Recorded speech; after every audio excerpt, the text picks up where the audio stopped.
دیکھیں، دین اسلام کے جو بنیادی ارکان ہیں کلمہ طیبہ کے بعد،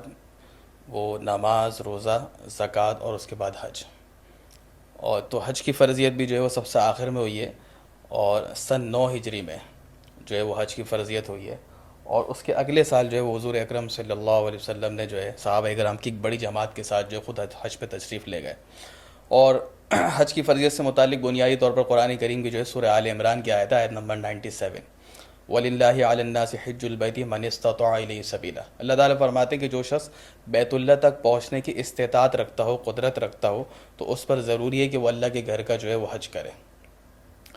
اب یہاں پر یہ ہے کہ اس طریقے سے علماء نے استدلال کیا کہ علی الناس، اب عربی کے اندر اعلیٰ جو آتا ہے وہ الزام کے لیے آتا ہے کہ یہ بات لوگوں پر لازم ہے. تو اس سے علماء نے استدلال کیا کہ حج کی فرضیت ثابت ہوتی ہے. اور اس سے واضح بات یہ کہ آگے اللہ نے فرمایا وَمَن كَفَرَ فَإِنَّ اللَّهَ غَنِيٌّ عَنِ الْعَالَمِينَ،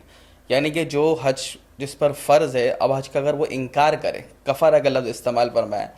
تو اب اگر یہ ہے کہ خدا نہ خواستہ کوئی حج کی فرضیت کا انکار کرے تو وہ تو دائرہ اسلام سے ہی خارج ہو جائے گا، کیونکہ وہ قرآن کا انکار کر رہا ہے. لیکن جیسے عام طور پہ مسلمان ہوتے ہیں وہ حج کی فرضیت کا انکار نہیں کرتے بلکہ اس کا اقرار کرتے، اس کو مانتے، لیکن سستی گائلی کی وجہ سے نہیں جا رہے، نادانی کی وجہ سے نہیں جا رہے، تو ظاہر سی بات ہے کہ ان کو یہ کفر عملی قرار دیا کہ اتنی سخت ناراضگی کا اظہار فرمایا کہ قرآن و سنت میں اصل میں بعض گناہوں کی شدت اتنی ہے کہ گناہوں کی شدت کی وجہ سے اس کے اوپر کفر کا لفظ بولا گیا. تو یہاں بھی اللہ تعالیٰ نے ناراضگی کا اظہار فرمایا کہ جن پر حج فرض ہے اور کوئی ایسا معقول عذر بھی نہیں ہے پھر بھی وہ حج پر نہیں جا رہے، تو وہ جو ہے وہ کافروں والا کام کر رہے ہیں. تو لہٰذا اس سے جو حج کی فرضیت ثابت ہوتی ہے. اور احادیث مبارکہ میں بھی آپ دیکھیں تو ترمذی شریف میں حضرت علی رضی اللہ عنہ کی روایت ہے کہ رسول اللہ صلی اللہ علیہ وسلم نے فرمایا کہ جس شخص کے پاس جو ہے وہ حج پر جانے کے لیے زیادہ راہ بھی ہو، اتنی رقم ہو کہ وہ حج پہ جا سکتا ہے، سواری بھی میسر اور پھر بھی وہ حج پر نہیں جاتا، تو آپ نے فرمایا کہ اب چاہے وہ یہودی ہو کے مرے یا نصرانی ہو کے مرے، اللہ تعالیٰ کو اس کی کوئی پرواہ نہیں. مسلم شریف میں بھی ایک حدیث میں اللہ کے رسول نے فرمایا کہ اے لوگوں تمہارے اوپر جو ہے اللہ تعالیٰ نے حج فرض کیا ہے، لہذا حج کرو. تو یہ ساری آیات